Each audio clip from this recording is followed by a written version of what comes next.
प्रेम से बोलिए जय माता दी। प्यारे भक्तों, आज आप सभी रसपान करेंगे माँ दुर्गा के चौथा स्वरूप माँ कुष्मांडा की कथा। भक्तों, नवरात्रि में चौथे दिन देवी कुष्मांडा के रूप में पूजा जाता है। अपने मंद हल्की हंसी के द्वारा अंड यानी ब्रह्मांड को उत्पन्न करने के कारण इस देवी का नाम कुष्मांडा अभिहित किया गया।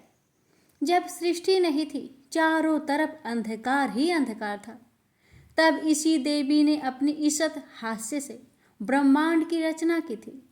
इसलिए इसे सृष्टि की आदि स्वरूपा या आदि शक्ति कहा गया है। इस देवी की 8 भुजाएं हैं, इसलिए अष्टभुजा कहलाई।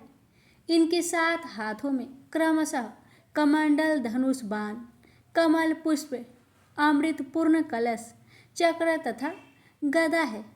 8वें हाथ में सभी सिद्धियों और निधियों को देने वाली जपमाला है।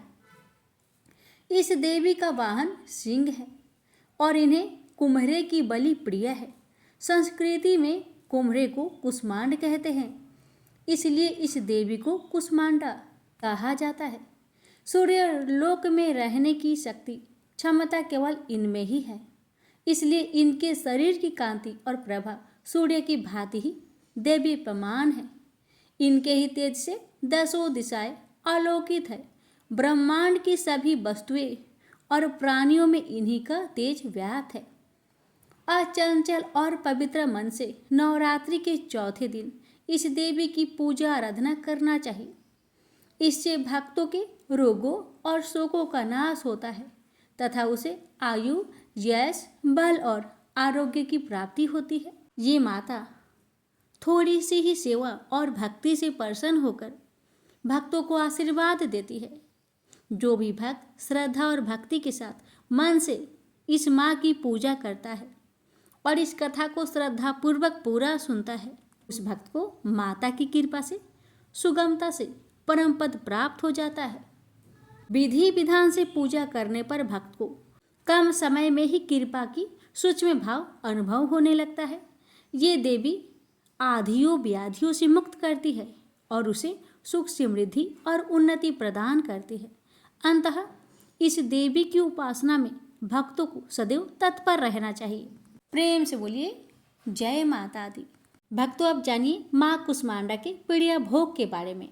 भक्तों, माँ कुष्मांडा को मालपुआ, हलवा, मीठा दही और पेठे का भोग लगाया जाता है। साथ ही उन्हें पीले रंग के फूल और वस्त्र भी अर्पित किए जाते हैं। भक्तों, माँ कुष्मांडा को चमेली के फूल भी अर्पित किए जा सकते हैं और माँ कुष्मांडा के पूजा में पीले रंग के वस्त्र पहनने चाहिए और देवी माता को लाल वस्त्र, लाल पुष्प, लाल चूड़ी भी अर्पित करना चाहिए। और भक्तों, आपको मैं बता दूं कि नारंगी रंग भी माँ कुष्मांडा का प्रिय माना जाता है। अब आइए भक्तों, रसपान करते हैं माँ भगवती से जुड़ी एक अन्य कथा। पूर्व काल में भंड नामक एक असुर ने शिव जी की आराधना की और उनसे अमर होने का वर प्राप्त कर वह त्रिलोकी का आधिपति बन बैठा। उसने देवताओं के हवि भाग का स्वयं ही भोग आरंभ कर दिया। इंद्राणी को भी वह हरने की बात सोचने लगा तो वे भय से गौरी के पास पहुंची।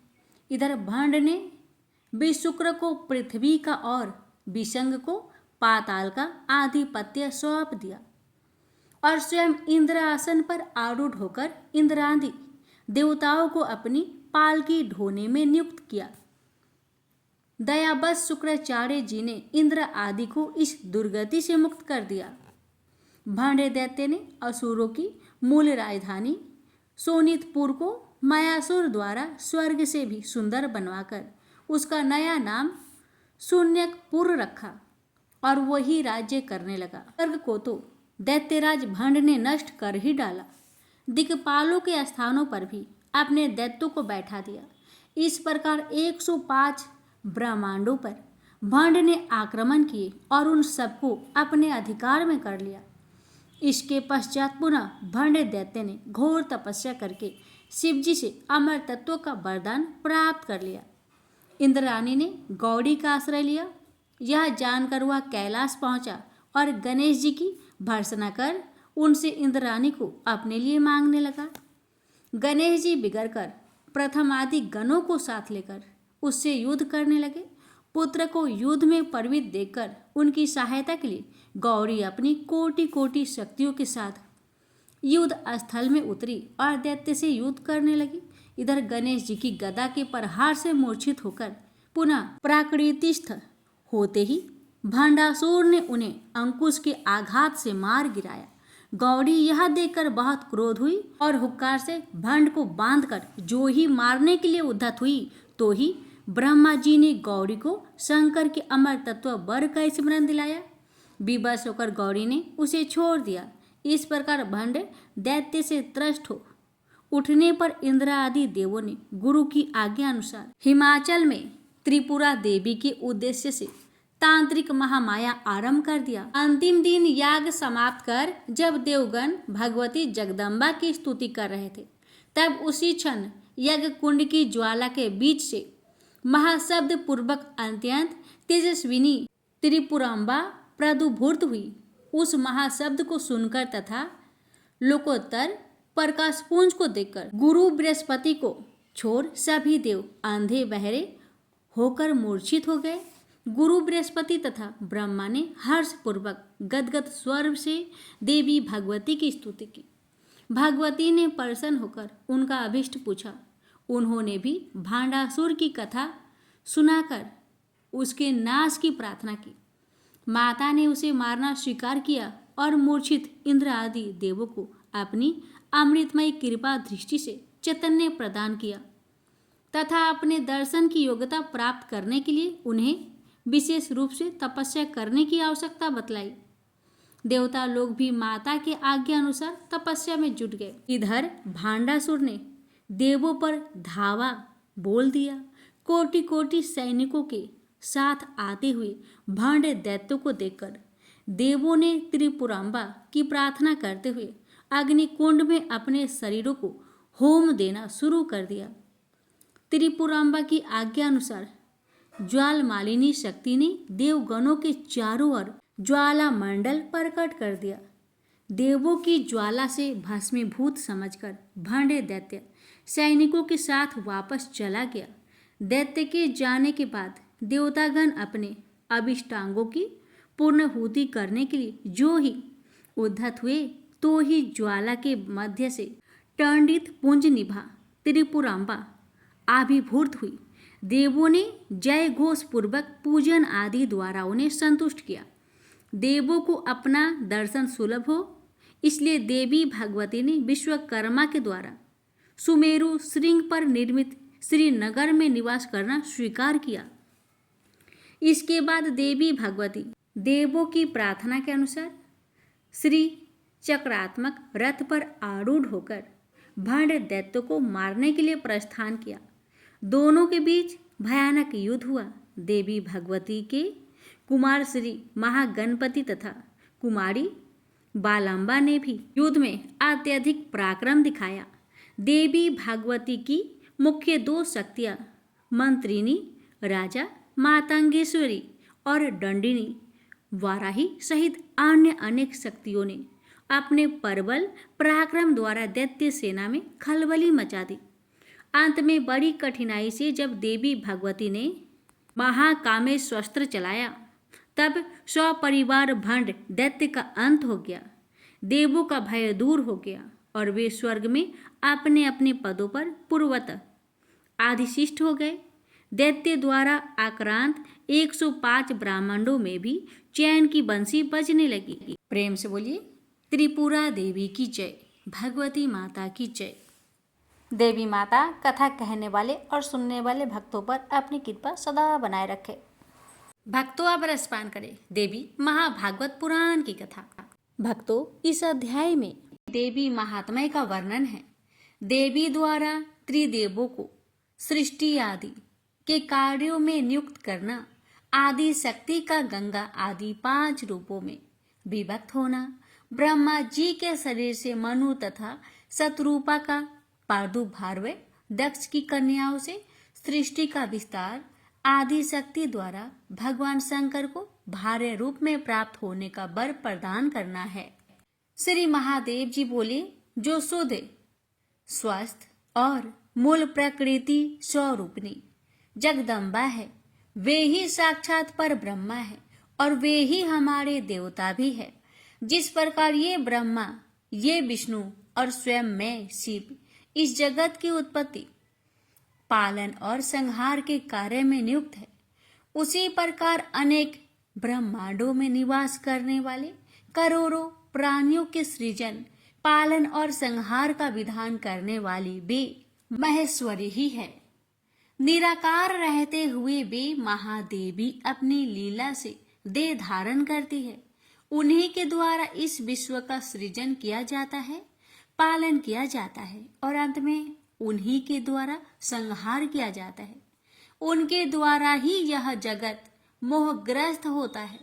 प्राचीन काल में वे पूर्ण भगवती ही अपने लीला से दक्ष की कन्या के रूप में, हिमवान की पुत्री के रूप में तथा अपने अंश से विष्णु भार्य लक्ष्मी के रूप में एवं ब्रह्मा की भार्य सावित्री तथा सरस्वती के रूप में प्रकट हुई। नारद जी बोले, देवेश, यदि आप मुझ पर प्रसन्न हैं और मेरी प्रति आपकी उत्तम प्रीति है, तब नाथ महामते मुझे विस्तार पूर्वक वह सब प्रसंग बताइए जिस प्रकार वे प्रकृति रूपा पूर्ण भगवती प्राचीन काल में दक्ष कन्या के रूप में अवतरित हुई और जिस प्रकार भगवान शिव ने उन महास्वरूपिणी को पत्नी के रूप में प्राप्त किया, जिस प्रकार वे हिमालय के घर में पुनः पुत्री होकर उत्पन्न हुई और फिर त्रिनेत्र महादेव ने उन्हें पत्नी के रूप में प्राप्त किया और जिस प्रकार उन्हें 6 मुखों वाली कार्तिकेय तथा गजानन गणेश इन 2 महान बलशाली और पराक्रमी पुत्रों को जन्म दिया।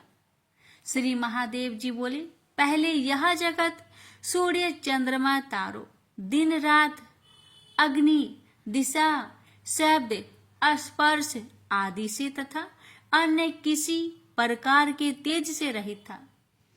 उस समय श्रुति के द्वारा एकमात्र जिनका प्रतिपादन किया जाता है, ब्रह्म स्वरूपिणी वे भगवती विद्यमान थी। सच्चिदानंद विग्रह वाली वे प्रकृति रूपा भगवती शुद्ध ज्ञान से युक्त, नित्य वाणी से परे, निर्वय, योगियों के द्वारा कठिनता से प्राप्त होने वाली, सर्वत्र व्याप्त रहने वाली, उपद्रव से रहित, नित्यानंदन स्वरूपिणी तथा सूक्ष्म और गुरु तत्व आदि गुणों से परे हैं। उन भगवती की सृष्टि करने की इच्छा हुई।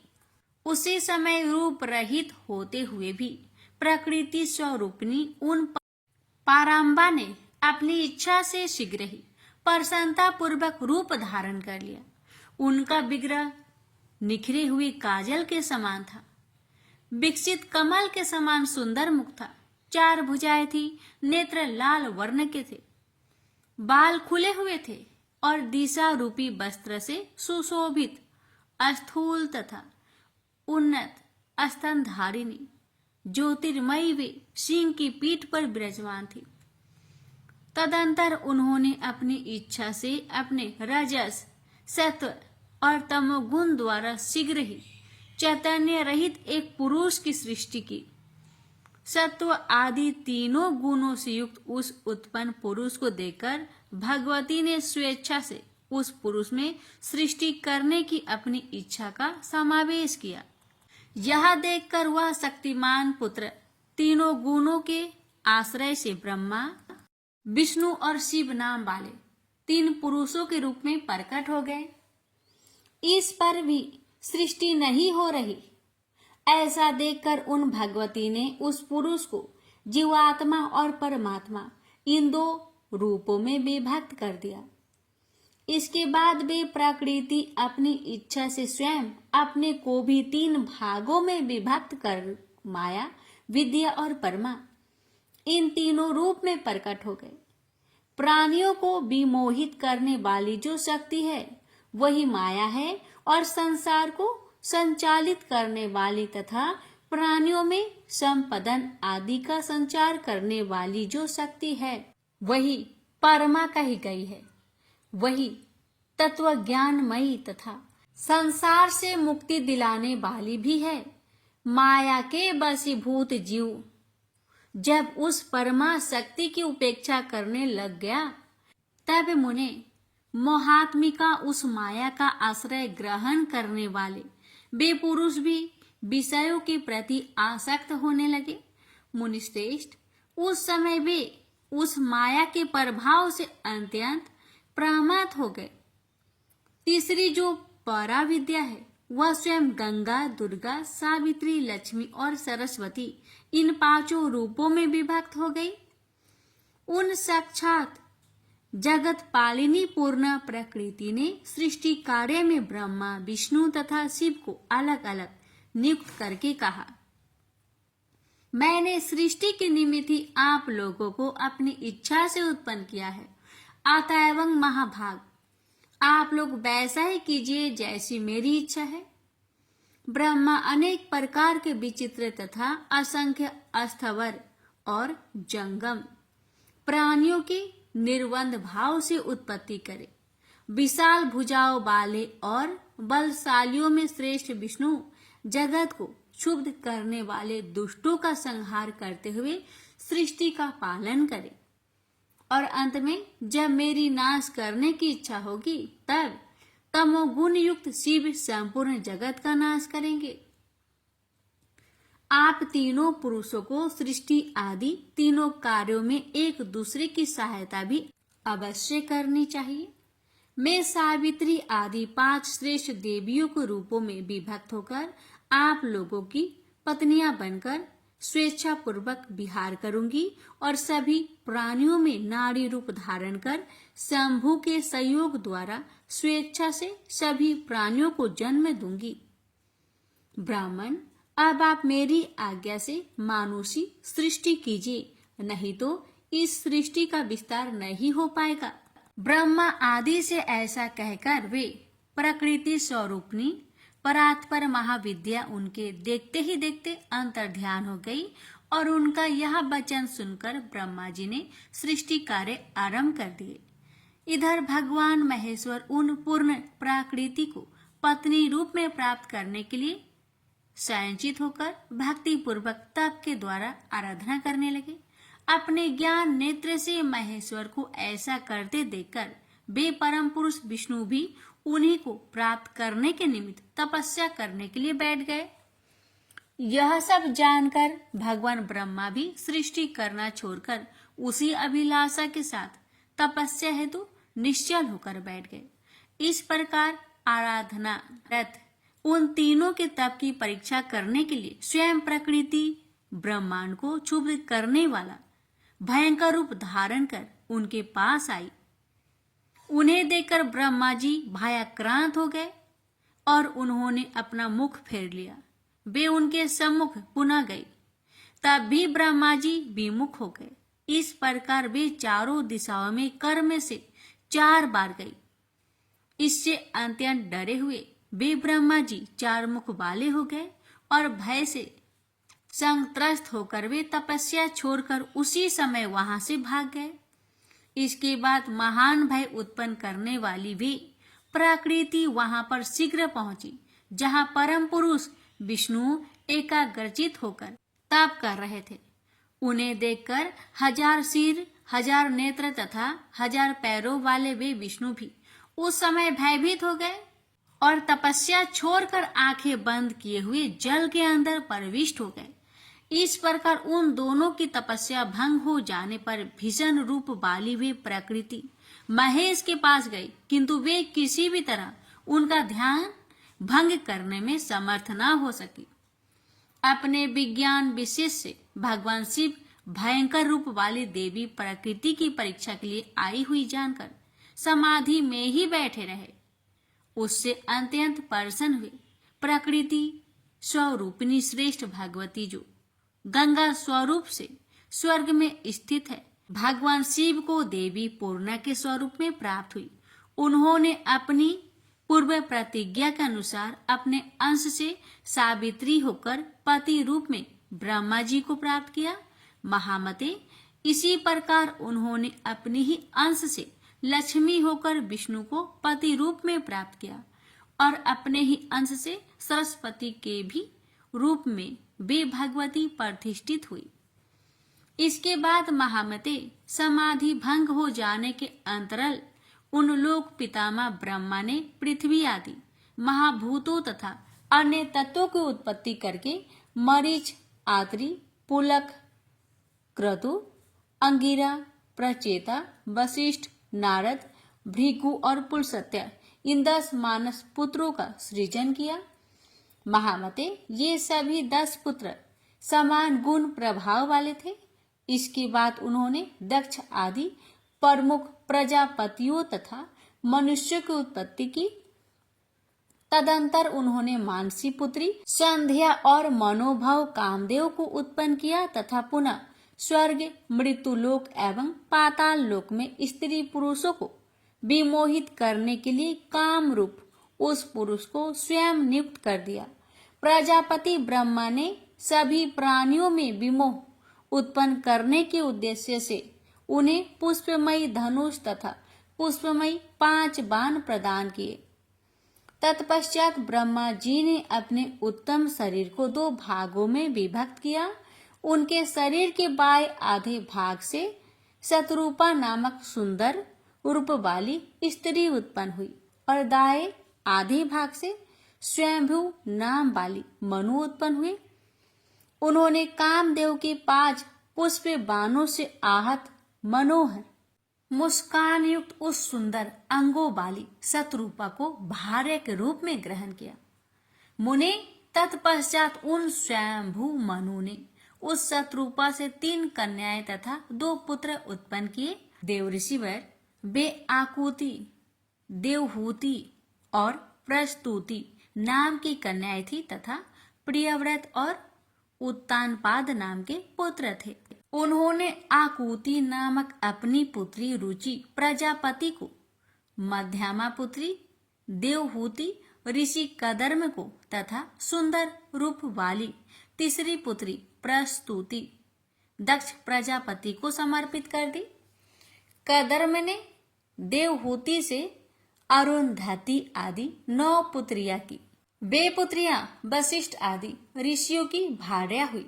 प्रजापति दक्ष की भी 14 कन्याएं हुई। अदिति, दीति, दनु, काष्ठा, अरिष्ठा, सुरसा, तिमि, मनु, क्रोधवसा, ताम्रा, बिंता, कद्रु, स्वाहा और भानुमति ये उन कन्याओं का नाम कहे गए हैं। उन्होंने उनमें से स्वाहा नाम की कन्या अग्नि को और शेष 13 कन्या कश्यप ऋषि को प्रदान कर दी। कश्यप ने स्वयं उन पत्नियों से नानाविध प्रजाएं उत्पन्न की। तब उन प्रजाओं से संपूर्ण जगत व्याप्त हो गया। इस प्रकार भगवान ब्रह्मा ने इस सारे संसार की सृष्टि की। तदंतर देवी प्रकृति ने उन ब्रह्मा से कहा, महामते द्विजगण तीनों संध्याओं में जिनकी उपासना करते हैं वे सावित्री मेरे अंश से उत्पन्न हुई है। वे सरस्वती तथा लक्ष्मी भी मेरे ही अंश से उत्पन्न हुई है, जिन्होंने अपनी लीला से तीनों लोकों के पालनकर्ता विष्णु को पति रूप में प्राप्त किया। आप दोनों ब्रह्मा तथा विष्णु विषय शक्त हो गए। देवऋषिवर उन साक्षात परा प्रकृति को पूर्ण भाव से पत्नी रूप में पाने की अभिलाषा करते हुए भी शिव परम योगी बने रहे। उस प्रकार की तपस्या में रहत उन भगवान शिव से परा प्रकृति जगदम्बिका ने प्रसन्न होकर प्रत्यक्ष रूप से कहा, प्रकृति बोली, शंभो आपका कौन सा अभिष्ट वर है, मुझसे वह मांग ले। आपकी तपस्या पूर्ण उपासना से परम प्रसन्नता को प्राप्त में वह वर आपको अवश्य दूंगी। शिव जी बोले, जिनसे पूर्व में 5 श्रेष्ठ नारियां प्रकट हुई थी वे आप विशुद्ध प्रकृति ही हम ब्रह्मा विष्णु और महेश्वर को प्राप्त होंगी। उनमें से अपने अंश से सावित्री के रूप में उत्पन्न होकर आप ब्रह्मा जी को प्राप्त हुई और अपने ही अंश से लक्ष्मी एवं सरस्वती होकर विष्णु को प्राप्त हुई, किंतु परमापूर्ण प्रकृति आप स्वयं अपनी लीला से कहीं जन्म लेकर मुझे प्राप्त हो। प्रकृति बोली, दक्ष प्रजापति के यहाँ अपनी माया से उत्पन्न होकर मनोहर शरीर वाली पूर्ण प्रकृति में ही आपकी भार्या बनूंगी। जब दक्ष के यहाँ उनके देहाभिमान से मेरा तथा आपका अनादर होगा, तब अपने माया रूपी अंश से उन्हें भी मोहित कर मैं अपने स्थान को चली जाऊंगी। महेश्वर, उस समय आपसे मेरा वियोग हो जाएगा और तब आप भी मेरे बिना कहीं भी नहीं ठहर सकेंगे। इस प्रकार हम दोनों के बीच परम प्रीति बनी रहेगी। महादेव जी बोले, मुनिश्रेष्ठ, वे परमेश्वरी प्रकृति महेश्वर से ऐसा कहकर अंतर ध्यान हो गई और शिव के मन में प्रसन्नता व्याप्त हो गई। प्रेम से बोलिए जगदम्बा माता की जय। प्यारे भक्तों, यहीं पर महाभागवत देवी पुराण की कथा का समापन करते हैं। इसकी आगे की कथा कल के वीडियो में अवश्य सुनेगा। माता रानी आप सभी भक्तों पर अपनी कृपा सदा बनाए रखे। जय माता दी। भक्तों, अब हम दुर्गा सप्तशती के चौथे अध्याय की शुरुआत करेंगे। इस अध्याय में आप रसपान करेंगे इंद्र आदि देवताओं द्वारा देवी की स्तुति।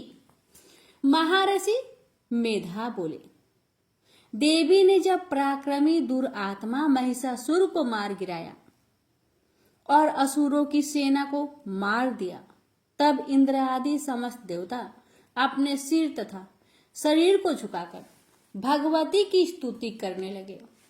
जिस देवी ने अपनी शक्ति से यह जगत व्याप्त किया है और जो संपूर्ण देवताओं और महर्षियों की पूजनीय है, उस अंबिका को हम भक्ति पूर्वक नमस्कार करते हैं। वह हम सबका कल्याण करे। जिस अतुल प्रभाव और बल का वर्णन भगवान विष्णु, शंकर और ब्रह्मा भी नहीं कर सकते, वही देवी संपूर्ण जगत का पालन करने के लिए अशुभ भय का नाश करे। पुण्य आत्माओं के घरों में तुम स्वयं लक्ष्मी रूप में हो और पापियों के घरों में तुम अलक्ष्मी रूप हो। तत्कुल में उत्पन्न होने वालों के लिए लज्जा रूप होकर उनके घरों में निवास करती हो। हम उस दुर्गा भगवती को नमस्कार करते हैं। हे देवी, इस विश्व का पालन करो। हे देवी, हम तुम्हारे अचिंत्य रूप का किस प्रकार वर्णन करें। असुरों का नाश करने वाले भारी पराक्रम तथा समस्त देवताओं और दैत्यों के विषय में जो तुम्हारे पवित्र चरित्र है, उनको हम किस प्रकार वर्णन करें। देवी, त्रिगुणात्मिका होने पर भी तुम संपूर्ण जगत की उत्पत्ति का कारण हो। हे देवी, भगवान विष्णु, शंकर आदि देवता किसी ने तुम्हारा पार न पाया। तुम सबकी आश्रय रूप हो। यह संपूर्ण जगत तुम्हारा ही अंश रूप है, क्योंकि तुम सबकी आदिभूत प्रकृति हो। हे देवी, तुम्हारे जिस नाम के उच्चारण से संपूर्ण यज्ञों में सब देवता तृप्त लाभ करते हैं, वह स्वाहा तुम ही तो हो। इसके अतिरिक्त तुम पितरों की तृप्ति का कारण हो, इसलिए देव आपको स्वाधा कहते हैं। हे देवी, वह विद्या जो मोक्ष को देने वाली है, जो अचिंत्य महाज्ञान स्वरूपा है, तत्वों का सार को बस में करने वाले, संपूर्ण दोषों को दूर करने वाले, मोक्ष की इच्छा वाले मुनिजन जिसका अभ्यास करते हैं, तुम ही हो। तुम वाणी रूप हो और दोष रहित ऋण यजुर्वेदों की तथा उद्गीत और सुंदर पद पाठ वालों की तथा साम वेद की खजाना रूप हो। तुम भगवती हो। इस विश्व की उत्पत्ति एवं पालन के लिए तुम वार्ता के रूप में प्रकट हुई हो और तुम संपूर्ण संसार की पीड़ा हरने वाली हो। हे देवी, जिससे सारे शास्त्रों को जाना जाता है, वह मेधा शक्ति तुम ही हो और दुर्गम भवसागर से पार करने वाली नौका भी तुम ही हो। लक्ष्मी रूप हो। विष्णु भगवान के हृदय में निवास करने वाली और भगवान महादेव द्वारा सम्मानित गौरी देवी तुम ही हो। मंद मुस्कान वाले, निर्मल पूर्णचंद्र बिंब के समान और उत्तम, स्वर्ण की मनोहर कांति से कमनीय तुम्हारा मुख को देखकर भी महिषासुर क्रोध में भर गया। यह बड़े आश्चर्य की बात है। और हे देवी, तुम्हारा यही मुख जब क्रोध से भर गया, उदय काल के चंद्रमा की भांति लाल हो गया और तनी हुई भौहों के कारण विकराल रूप हो गया, उसे देखकर भी महिषासुर के शीघ्र प्राण नहीं निकल गए। यह बड़े आश्चर्य की बात है। आपके कुपित मुख के दर्शन करके भला कौन जीवित रह सकता है। हे देवी, तुम हमारे कल्याण के लिए प्रसन्न हो। आपके प्रसन्न होने से इस जगत का अभ्युदय होगा, और जब आप क्रोध हो जाती है तो कितने ही कुलों का सर्वनाश हो जाता है। यह हमने अभी अभी जाना है, जबकि आपने महिषासुर की बहुत बड़ी सेना को देखते देखते मार दिया। हे देवी, सदा अभ्युदय प्रताप देने वाली तुम जिस पर प्रसन्न हो जाती हो, वही देश में सम्मानित होते हैं। उनके धन यश की वृद्धि होती है, उनका धर्म कभी शिथिल नहीं होता है, और उनके यहाँ अधिक पुत्र, स्त्रियां और नौकर होते हैं। हे देवी, तुम्हारी कृपा से ही धर्मात्मा पुरुष प्रतिदिन श्रद्धा पूर्वक यज्ञ करता है और धर्मानुकूल आचरण करता है, और उसके प्रभाव से स्वर्ग लोक में जाता है, क्योंकि तुम तीनों लोकों में मनोवांछित फल देने वाली हो। माँ दुर्गे, तुम स्मरण करने पर संपूर्ण जीवों के भय नष्ट कर देती हो, और शिथिल चित बालों के द्वारा चिंतन करने पर उन्हें और अत्यंत मंगल देती हो। हे दरिद्र, दुख व भय हरने वाली देवी, तुम्हारे सिवा दूसरा कौन है। आपका चित्त सदा दूसरों के उपकार में लगा रहता है। हे देवी, तुम शत्रुओं को इसलिए मारती हो कि उनके मारने से दूसरों को सुख मिलता है। वह नरक में जाने के लिए चिरकाल तक पाप करते रहे हो, किंतु तुम्हारे साथ युद्ध करके सीधे स्वर्ग को जाएं, इसलिए ही तुम उनका वध करती हो। हे देवी, क्या तुम दृष्टिपात मात्र से समस्त असुरों को भस्म नहीं कर सकती? तो सही कर सकती हो। तुम्हारा शत्रुओं को शस्त्र के द्वारा मारना इसलिए है कि शत्रु के द्वारा मरकर स्वर्ग लोक में जावे। इस तरह से हे देवी, उन शत्रुओं के प्रति भी तुम्हारा विचार उत्तम है। हे देवी, तुम्हारे उग्र खड्ग की चमक से और त्रिशूल के अग्र भाग की कांति के समूह से असुरों की आंखें नहीं फूटी। उसका कारण ये था कि वे किरणों से शोभमान तुम्हारे चंद्रमा के समान आनंद प्रदान करने वाले सुंदर मुख को देख रहे थे। हे देवी, तुम्हारा शील बुरे वृत्तांत को दूर करने वाला है, और सबसे अधिक तुम्हारा रूप है जो न तो कभी चिंतन में आ सकता है और ना ही जिसकी दूसरों से तुलना हो सकती है। तुम्हारा बल व पराक्रम उनका विनाश कर चुके थे। इस तरह आपने शत्रुओं पर भी दया प्रकट की है। हे देवी, तुम्हारे बल की किसके साथ बराबरी की जा सकती है, तथा शत्रुओं को भय देने वाला इतना सुंदर रूप भी और किसका है। हृदय में कृपा और युद्ध में निष्ठुरता, ये दोनों बातें तीनों लोकों में केवल तुम ही में दिखने में आया है। युद्ध भूमि में शत्रुओं को मारकर अपने उन्हें स्वर्ग लोक पहुंचाया है। इस तरह तीनों लोकों की तुमने रक्षा की है, तथा उन उन्मत्त असुरों से जो हमें भय था उसको भी तुमने दूर किया है। तुमको हमारा नमस्कार है। हे देवी, तुम शूल तथा खड्ग से हमारी रक्षा करो, तथा घंटे की ध्वनि और धनुष की टंकार से हमारी रक्षा करो। चंडिके, आप अपने शूल को घुमाकर पूर्व, पश्चिम, दक्षिण तथा उत्तर दिशा में हमारी रक्षा करो। तीनों लोकों में जो तुम्हारे सौम्य रूप है तथा घोर रूप है, उनसे हमारी रक्षा करो, तथा इस पृथ्वी की रक्षा करो। अंबिके, आपके कर पल्लवों में जो खड्ग, शूल और गदा आदि शोभा पा रहे हैं, उन सब से हमारी रक्षा करो। महर्षि बोले कि इस प्रकार जब सब देवताओं ने जगत माता भगवती की स्तुति की और नंद वन के पुष्पों तथा गंध अनुलोपनों द्वारा उनका पूजन किया और फिर सबने मिलकर जब सुगंधित व दिव्य धूपों द्वारा उनको सुगंध निवेदन की, तब देवी ने प्रसन्न होकर कहा, देवताओं, तुम सब मुझसे मनोवांछित वर मांगो। देवता बोले, भगवती, तुमने हमारा सब कुछ कार्य कर दिया, अब हमारे लिए कुछ मांगना बाकी नहीं रहा, क्योंकि तुमने हमारे शत्रु महिषासुर को मार डाला है। हे मातेश्वरी, तुम इस पर भी यदि हमें कोई वर देना चाहती हो तो बस इतना वर दो कि जब जब हम आपका स्मरण करें तब तब आप हमारी विपत्तियों को हरण करने के लिए हमें दर्शन दिया करें। अंबिके, जो कोई तुम्हारी स्तुति करे, तुम उनके वित्त, समृद्धि और वैभव देने के साथ ही उनकी धन और स्त्री आदि संपत्ति बढ़ाए और सदा हम पर प्रसन्न रहे। महर्षि बोले, हे राजन, देवताओं ने जब जगत के लिए तथा अपने लिए इस प्रकार प्रश्न किया तो बस तथास्तु कहकर देवी अंतर्ध्यान हो गई। हे भूप, जिस प्रकार तीनों लोकों का हित चाहने वाली वह भगवती देवताओं के शरीर से उत्पन्न हुई थी, वह सारा वृत्तांत मैंने तुमसे कह दिया है। और इसके पश्चात दुष्ट असुरों तथा शुभ निशुभ का वध करने और सब लोगों की रक्षा करने के लिए जिस प्रकार गौरी देवी के शरीर से उत्पन्न हुई थी, वह सारा वृत्तांत मैं यथावत वर्णन करता हूँ। प्रेम से बोलिए जय माता दी।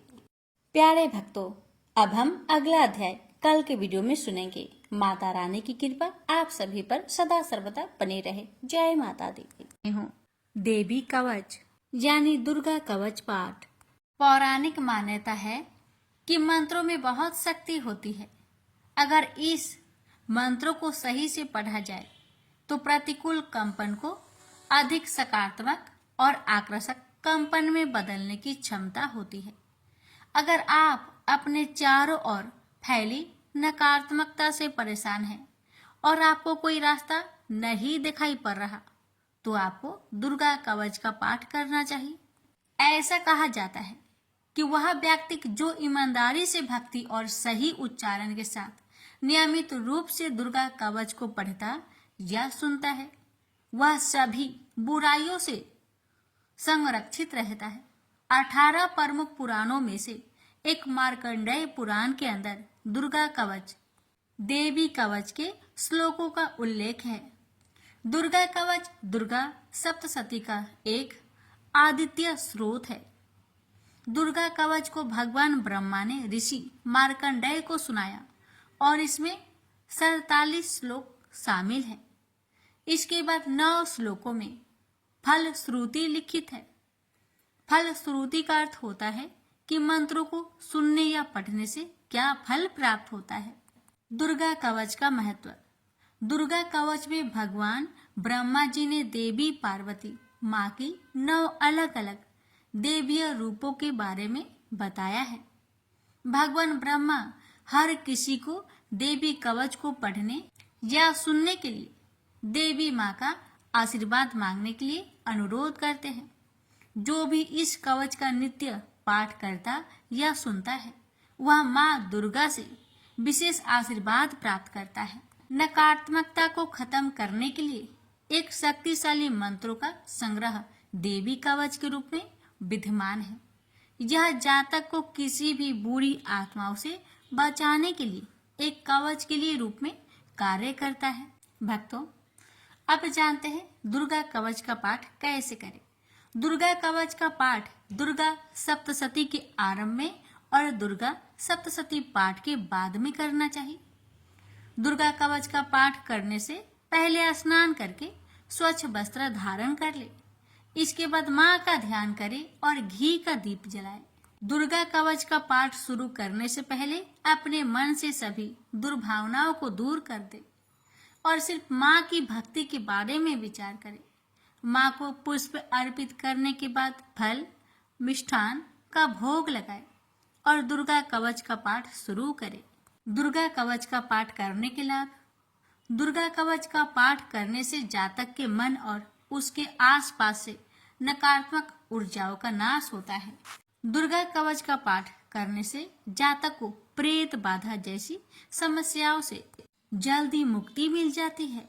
दुर्गा कवच का पाठ करने से अकाल मृत्यु जैसे संकट दूर होते हैं।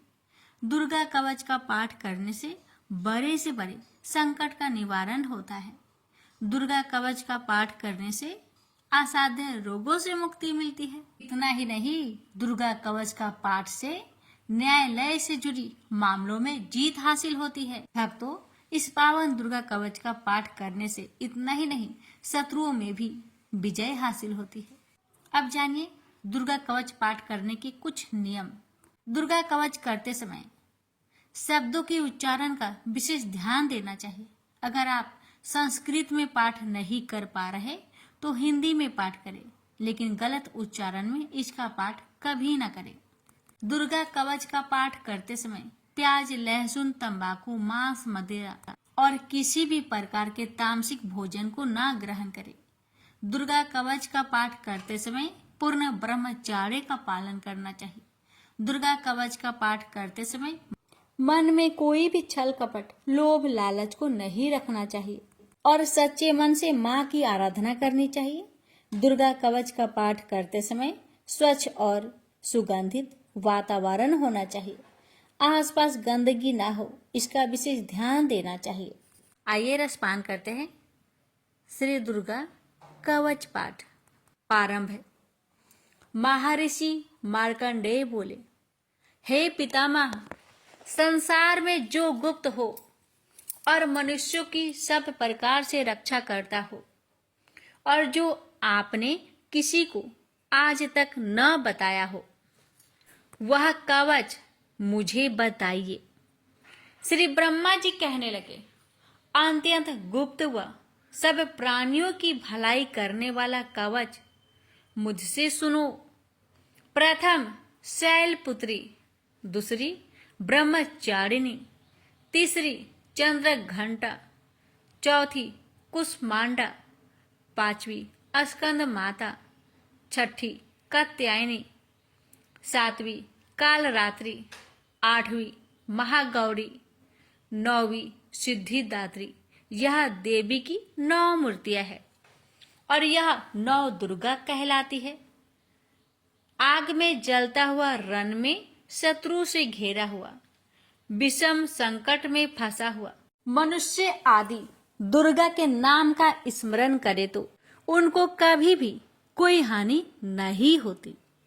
रण में उसके लिए कुछ भी आपत्ति नहीं और ना उसे किसी प्रकार का दुख या डर ही होता है।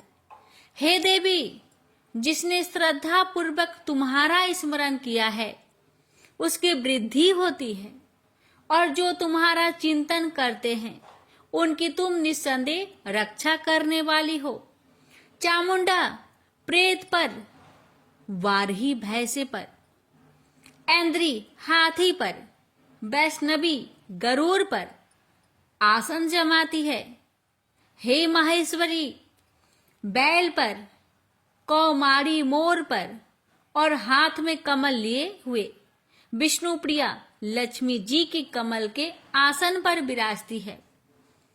बैल पर बैठी हुई ईश्वरी देवी ने श्वेत रूप धारण कर रखा है और ब्रह्मी देवी हंस पर बैठती है और सब प्रकार के आभूषणों से विभूषित है। इस प्रकार यह सब माताएं सब प्रकार के योग शक्तियों से युक्त और अनेक प्रकार के रत्न धारण किए हुए हैं। भक्तों की रक्षा के लिए संपूर्ण देवियां रथ में बैठी तथा क्रोध में भरी हुई दिखाई देती है और ये शंख, चक्र, गदा, शक्ति, हल और मूसल, खेटक और तोमर, परशु तथा पास, कुंती और त्रिशूल एवं उत्तम सारंग, धनुष आदि शास्त्रों को दैत्य के नाश के लिए और भक्तों की रक्षा के लिए है और देवताओं के कल्याण के लिए धारण किए हैं। हे महारुद्रे, अत्यंत घोर पराक्रम, महान बल और महान उत्साह वाली देवी, तुमको मैं नमस्कार करता हूँ। हे देवी, तुम्हारा दर्शन दुर्लभ है तथा आप शत्रुओं के भय को बढ़ाने वाली है। हे जगदम्बिके, मेरी रक्षा करो। पूर्व दिशा में ऐन्द्री मेरी रक्षा करे। अग्निकोण में अग्नि शक्ति, दक्षिण में वाराही देवी, नेतृत्व कोण में खड़क धारिणी देवी मेरी रक्षा करे। बारूनी पश्चिम दिशा में, वायु कोण में मृग वाहिनी, उत्तर में कौमारी और ईशान में शूलधारिणी देवी मेरी रक्षा करे। ब्राह्मणी ऊपर की ओर से मेरी रक्षा करे और वैष्णवी देवी नीचे की ओर मेरी रक्षा करे। और इसी प्रकार 100 पर बैठी चामुंडा देवी 10 दिशाओं में मेरी रक्षा करे। जया आगे, विजया पीछे, बाई और अजीता, दाहिनी और अपराजिता मेरी रक्षा करे। उधोतिनी देवी शिखा की रक्षा करे तथा उमा सिर में स्थित होकर रक्षा करे। इसी प्रकार मस्तक में मालाधरी देवी रक्षा करे और यशस्वी देवी मेरी भौहों का संरक्षण करे। भौहों के मध्य भाग में त्रिनेत्रा नथुनों की यम घंटा देवी रक्षा करे। नेत्रों के मध्य में शंखिनी देवी और द्वार बासिनी कानों की रक्षा करे। कपोलों की कालिका देवी और कानों के मूल भाग की भगवती साकरी रक्षा करे। सुगंधा नासिका में और चर्चिका ऊपर की होठ में और अमृत कला नीचे की होठ की सरस्वती देवी जीभ की रक्षा करे। कौमारी देवी दांतों की और चंडिका कंठ परिवेश की रक्षा करे। चित्र घंटा गले की घंटी की और महामाया तालू की रक्षा करे। कामाक्षी ठोड़ी की, सर्वमंगला बानी की रक्षा करे। भद्रकाली गर्दन की और धनुर्धरी पीठ के मेरुदंड की रक्षा करे। कंठ के बाहरी भाग की नीलग्रीवा और कंठ की नली की नलकुबरी रक्षा करे। दोनों कानों की खाडिंगिनी और वज्रधारिणी मेरी दोनों बाहों की रक्षा करे। दंडिनी दोनों हाथों की और अंबिका देवी समस्त उंगलियों की रक्षा करे। शूलेश्वरी देवी संपूर्ण नखों की, कुलेश्वरी देवी पेट की रक्षा करे। महादेवी दोनों स्तनों की, शोक विनाशिनी मन की रक्षा करे। ललिता देवी हृदय की, शूलधारिणी उदर की रक्षा करे। कामिनी नाभि की, गुहोश्वरी गुहा स्थान की, पूतना और कामिका लिंग की और महिषावाहिनी गुदा की रक्षा करे। भगवती खटी भाग में और विंध्यावासिनी घुटनों की रक्षा करे। संपूर्ण इच्छाओं को पूर्ण करने वाली महाबला देवी दोनों पिंडलियों की रक्षा करे। नरसिंही दोनों टकुनों की और तेजसी देवी दोनों पावों के पृष्ठ भाग की, श्रीधरी पावों की अंगुलियों की तथा बासनी पैर की तलुओं की। दंष्ट्रा करालिनी देवी नखों की, ऊर्ध केशविनी केशों की, बागेश्वरी त्वचा की रक्षा करे। रोमा बलियों के क्षेत्रों की, कौबेरी और त्वचा की बागेश्वरी देवी रक्षा करे। पार्वती देवी रक्त, मज्जा, बसा, मांस, हड्डी की रक्षा करे। कालरात्रि आंतों की रक्षा करे। मुकुटेश्वरी देवी पित्त की, पद्मावती कमल कोश की, चूड़ामणि कफ की रक्षा करे। ज्वालामुखी नसों के जल की रक्षा करे। अभेदा देवी शरीर के सब जोड़ों की रक्षा करे। ब्राह्मणी मेरे वीर्य की, क्षत्रेश्वरी छाया की और धर्म धारिणी मेरे अहंकार मन तथा बुद्धि की रक्षा करे। प्राण अपान समान उदान और व्यान की वज्रहस्ता देवी रक्षा करे। कल्याण शोभना मेरी प्राण की रक्षा करे। रस, रूप, गंध, शब्द और स्पर्श इन विषयों का अनुभव करते समय योगिनी देवी मेरी रक्षा करे तथा मेरे सत्व गुण, रजोगुण, तमोगुण की रक्षा नारायणी देवी करे। आयु की रक्षा बाराही देवी करे। वैष्णवी धर्म की तथा चक्रिनी देवी मेरी यश, कृति, लक्ष्मी, धन, विद्या की रक्षा करे। इंद्राणी मेरे शरीर की रक्षा करे। और हे चंडिके, आप मेरे पशुओं की रक्षा करें। महालक्ष्मी मेरे पुत्रों की रक्षा करे और भैरवी मेरी पत्नी की रक्षा करे। मेरे पथ की सुपथा तथा मार्ग की क्षमा करी देवी रक्षा करे। राजा के दरबार में महालक्ष्मी तथा सब और व्याप्त रहने वाली विजया देवी चारों ओर से मेरी रक्षा करे। जो स्थान रक्षा से रहित हो और कवच में रच गया हो, उसका पापों का नाश करने वाली जयंती देवी रक्षा करे। अपना शुभ चाहने वाले मनुष्य को बिना कवच के एक पग भी कहीं न जाना चाहिए, क्योंकि कवच रखने वाला मनुष्य जहां भी जाता है वहां उसे अवश्य धन लाभ होता है तथा विजय प्राप्त करता है।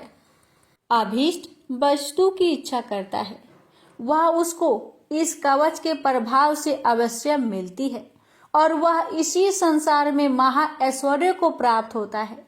कवचधारी मनुष्य निर्भय होता है और वह तीनों लोकों में माननीय होता है। देवी का यह कवच देवताओं के लिए भी कठिन है। जो नित्य प्रति नियम पूर्वक तीनों संध्याओं को श्रद्धा के साथ इनका पठन पाठन करता है, उसे देव शक्ति प्राप्त होती है। वह तीनों लोकों को जीत सकता है तथा अकाल मृत्यु से रहित होकर 100 वर्ष तक जीवित रहता है। उसकी लुता, चर्म रोग, विस्फोट आदि समस्त व्याधियां समूल नष्ट हो जाती है।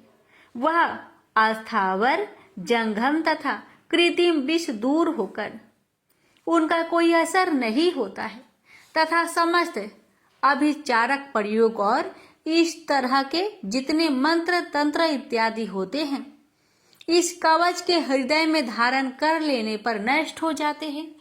इसके अतिरिक्त पृथ्वी पर विचरने वाला भूचर, नभचर, जलचर प्राणी, उपदेश मात्र से सिद्ध होने वाले निम्न कोटि के देवता, जन्म के साथ प्रकट होने वाले देवता, कुल देवता, कंठमाल आदि डाकिनी शाकिनी, अंतरिक्ष में विचरने वाली अत्यंत बलवती भयानक डाकिनियां, गृह भूत, यक्ष, गंधर्व, राक्षस, ब्रह्म राक्षस, बैताल, कुष्मांड और भैरव आदि अनिष्ट कारक देवता भी उस मनुष्य को, जिसने कि अपने हृदय में यह कवच धारण किया हुआ, देखते ही भाग जाते हैं। इस कारण कवच के धारण करने से मान और तेज बढ़ता है। जो मनुष्य इस कवच का पाठ करके उसके पश्चात सप्तशती चंडी का पाठ करता है, उसका यश जगत में विख्यात होता है। और जब तक वन पर्वत और कना आदि इस भूमंडल पर स्थित है, तब तक यह पुत्र पौत्र आदि संतान परंपरा बनी रहती है। फिर देहांत होने पर ऐसा मनुष्य परम पद को प्राप्त होता है, जो देवताओं के लिए भी कठिन है, और अंत में सुंदर रूप को धारण करके भगवान शंकर के साथ आनंद करता हुआ परम मोक्ष को प्राप्त होता है। प्रेम से बोलिए जय माता दी। माता, इस दुर्गा कवच पाठ करने में हमसे अगर कोई गलती हुई हो उसे क्षमा करे। जय माता, कथा कहने वाले पर, सुनने वाले पर अपनी कृपा बनाए रखे। जय माता दी। अब भक्तों रसपान करेंगे अर्थ अर्गला स्रोतम।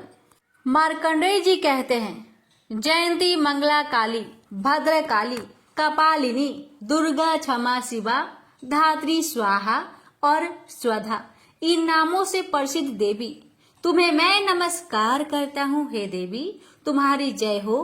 प्राणियों के संपूर्ण दुख हरने वाली तथा सब में व्याप्त रहने वाली देवी, तुम्हारी जय हो। काल रात्रि तुम्हें नमस्कार है। मधु और केटभ दैत्य का वध करने वाली, ब्रह्मा को वरदान देने वाली देवी, तुम्हें नमस्कार है।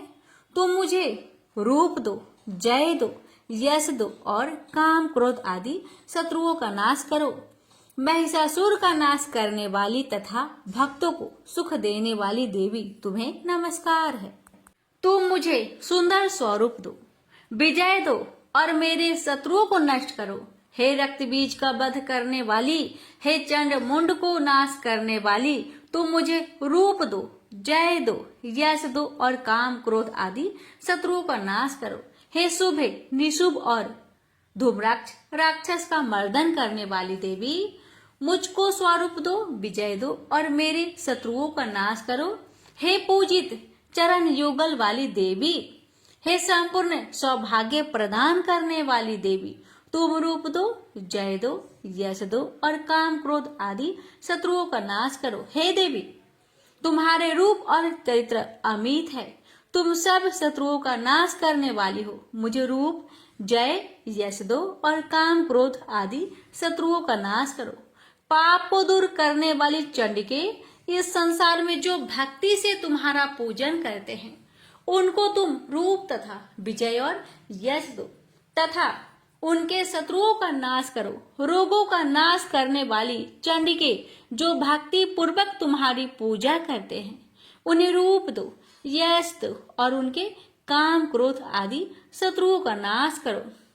हे चंडिके, इस संसार में जो भक्ति से तुम्हारी पूजा करते हैं उनको तुम विजय और यश दो तथा उनके शत्रुओं का नाश करो। हे देवी, मुझे सौभाग्य दो और आरोग्य दो, परम सुख दो, रूप दो, जय दो, यश दो और मेरे काम क्रोध आदि शत्रुओं का नाश करो। हे देवी, जो मुझसे वैर रखते हैं उनका नाश करो और मुझे अधिक बल प्रदान कर रूप, जय, यश दो और मेरे शत्रुओं का संहार करो। हे देवी, मेरा कल्याण करो और मुझे उत्तम संपत्ति प्रदान करो। रूप, जय, यश दो और काम क्रोध आदि शत्रुओं का नाश करो। हे देवता तथा राक्षसों के मुकुट रत्नों से स्पर्श किए हुए चरणों वाली देवी, हे अंबिके, मुझे रूप दो, विजय तथा यश दो और मेरे शत्रुओं का नाश करो। और हे देवी, अपने भक्तों को विद्वान, कीर्तिवान और लक्ष्मीवान बनाओ और उन्हें रूप दो, उन्हें जय दो और उनके शत्रुओं का नाश करो। हे प्रचंड दैत्यों के अभिमान का नाश करने वाली चंडिके, मुझे शरणागत को रूप दो, विजय दो, यश दो और मेरे शत्रुओं का नाश करो। हे चार भुजाओं वाली, हे ब्रह्मा द्वारा प्रशंसित परमेश्वरी, आप मुझे रूप दो, जय दो, यश दो और मेरे शत्रुओं को नष्ट करो। निरंतर भक्ति से भगवान विष्णु से सदा स्तुति की हुई हे अंबिके, रूप, यश, जय दो और मेरे शत्रुओं को नष्ट करो। हिमाचल कन्या पार्वती के भगवान शंकर से स्तुति की हुई है परमेश्वरी, मुझे रूप, जय, यश दो और मेरे शत्रुओं का नाश करो। इंद्राणी के पति इंद्र के द्वारा सद्भाव से पूजित होने वाली परमेश्वरी, मुझे तुम रूप दो, जय दो, यश दो और काम क्रोध आदि शत्रुओं को नष्ट करो। प्रचंड भुज दंड से दैत्यों के घमंडों को नष्ट करने वाली, मुझे रूप दो, जय दो, यश दो और मेरे शत्रुओं का नाश करो। हे देवी, तुम अपने भक्तों को सदा असीम आनंद देती हो, मुझे रूप, जय, यश दो और मेरे काम क्रोध आदि शत्रुओं को नष्ट करो। देवी, मेरी इच्छा अनुसार चलने वाली सुंदर स्त्री मुझे प्रदान करो कि संसार सागर से तरने वाली तथा उत्तम कुल में उत्पन्न हुई हो। जो मनुष्य पहले इस स्रोतम का पाठ करता है और फिर सप्तशती रूपी महास्रोत का पाठ करता है, वह सप्तशती की जप संख्या से मिलने वाले श्रेष्ठ फल को प्राप्त होता है और उसके साथ ही उसे प्रचुर धन भी प्राप्त होता है। प्रेम से बोलिए जय माता दी। भक्तों, रसपान करे अर्थ किलक स्रोतम। महर्षि मार्कंडेय बोले, निर्मल ज्ञान रूपी शरीर धारण करने वाली, देवत्रय रूप दिव्य तीन नेत्र वाली, जो कल्याण प्राप्ति के हेतु है तथा अपने मस्तक पर अध्र चंद्र धारण करने वाली है, उन भगवान शंकर को नमस्कार है। जो मनुष्य अभिकीलक मंत्रों को जानता है वही पुरुष कल्याण को प्राप्त करता है। जो अन्य मंत्रों को जाप कर केवल सप्तशती स्रोत से ही देवी की स्तुति करता है उसको इससे ही देवी की सिद्धि हो जाती है। उन्हें अपने कार्य की सिद्धि के लिए दूसरे की साधना करने की आवश्यकता नहीं रहती। बिना जप के ही उनके उच्चाटन आदि सिद्ध हो जाते हैं। लोगों के मन में शंका थी कि केवल सप्तशती की उपासना से अथवा सप्तशती को छोड़कर अन्य मंत्रों की उपासना से भी समान रूप से सब कार्य सिद्ध हो जाते हैं। तब इनमें कौन सा श्रेष्ठ साधन है? लोगों की इस शंका को ध्यान में रखकर भगवान शंकर ने अपने पास आए हुए जिज्ञासुओं को समझाया कि यह सप्तशती नामक संपूर्ण स्रोत ही कल्याण कर देने वाला है। इसके पश्चात भगवान शंकर ने चंडिका के सप्तशती नामक स्रोत को गुप्त कर दिया। अतः मनुष्य इसको बड़े पुण्य से प्राप्त करता है। जो मनुष्य कृष्ण पक्ष की 14 अथवा अष्टमी को एकाग्रचित होकर देवी को अपना सर्वस्व समर्पित कर देता है और फिर उसे प्रसाद रूप से ग्रहण करता है, उस पर दुर्गा प्रसन्न होती है, अन्यथा नहीं होती। इस प्रकार सिद्ध के प्रतिबंधक रूप कील के द्वारा भगवान शंकर ने इस स्रोत को कीलित कर रखा है। जो पुरुष इस सप्तशती को निष्कीलन करके नित्य पाठ करता है वह सिद्ध हो जाता है। वही देवों का पार्षद होता है और वह गंधर्व होता है। सर्वत्र विचरते रहने पर भी उस मनुष्य को इस संसार में कहीं कोई डर नहीं होता। वह आप मृत्यु के बस में नहीं पड़ता और मरकर मोक्ष की प्राप्ति हो जाती है। किंतु इस कीलक की विधि को जानकर ही सप्तशती का पाठ करना चाहिए। जो ऐसा नहीं करता वह नष्ट हो जाता है। कीलन और निष्कीलन संबंधी जानकारी के पश्चात ही यह स्रोत निर्दोष होता है और विद्वान पुरुष इस स्रोत का ही पाठ आरंभ करते हैं। स्त्रियों में जो कुछ सौभाग्य आदि दिखाई देता है वह सब इस पाठ की ही कृपा है। इसलिए इस कल्याणकारी स्रोत का सदा पाठ करना चाहिए। इस स्रोत का शनैः पाठ करने से भी स्वलभ फल की प्राप्ति होती है और उच्च स्वर से ही इसका पाठ आरंभ करना चाहिए। जिस देव के प्रसाद से ऐश्वर्य, सौभाग्य, आरोग्य, संपत्ति, शत्रुनाश तथा परम मोक्ष की प्राप्ति होती है, उस देवी की स्तुति मनुष्य को अवश्य करनी चाहिए। हे माता, इस कवच पाठ को कहने में अगर हमसे कोई भूल चूक हुई हो तो मुझे क्षमा करें और इस पाठ को सुनने वाले भक्तों पर अपनी कृपा सदा बनाए रखे और मुझ पर भी अपनी कृपा बनाए रखे। प्रेम से बोलिए जय माता दी। क्षमा प्रार्थना। हमें देवी माता से इस प्रकार क्षमा याचना करनी चाहिए।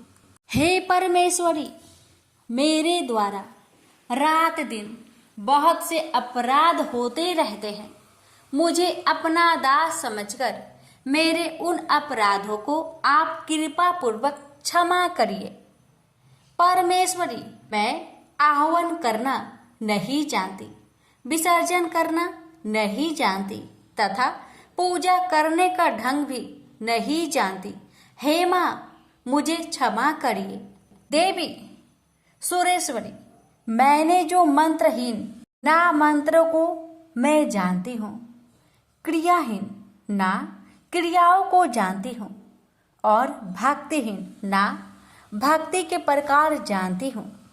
पूजन क्या है वह सब आपकी कृपा से पूरे हो। सैकड़ों अपराध करने के बाद भी जो आपके शरण में आके जगदम्बा कहकर पुकारता है उसे वह गति प्राप्त होती है जो ब्रह्मादि देवताओं के लिए भी पाना आसान नहीं है। जगदम्बिके, मैं अपराधी हूँ किंतु आपकी शरण में आया हूँ। इस समय दया का पात्र हूँ। आप जैसा चाहे वैसा करे। हे देवी परमेश्वरी, अज्ञान बस भूल से या बुद्धि भ्रष्ट होने के कारण मैंने जो भी न्यूनता या अधिकता कर दी हो वह सब क्षमा करे और प्रसन्न होइए। सच्चिदानंद स्वरूपा परमेश्वरी, जगत माता कामेश्वरी, आप प्रेम पूर्वक मेरी यह पूजा स्वीकार करें और मुझ पर प्रसन्न रहे। देवी सुरेश्वरी, आप गोपनीय से भी गोपनीय वस्तु की रक्षा करने वाली हैं। मेरी निवेदन किए हुए इस जप को ग्रहण करिए। आपकी कृपा से मुझे सिद्धि प्राप्त हो।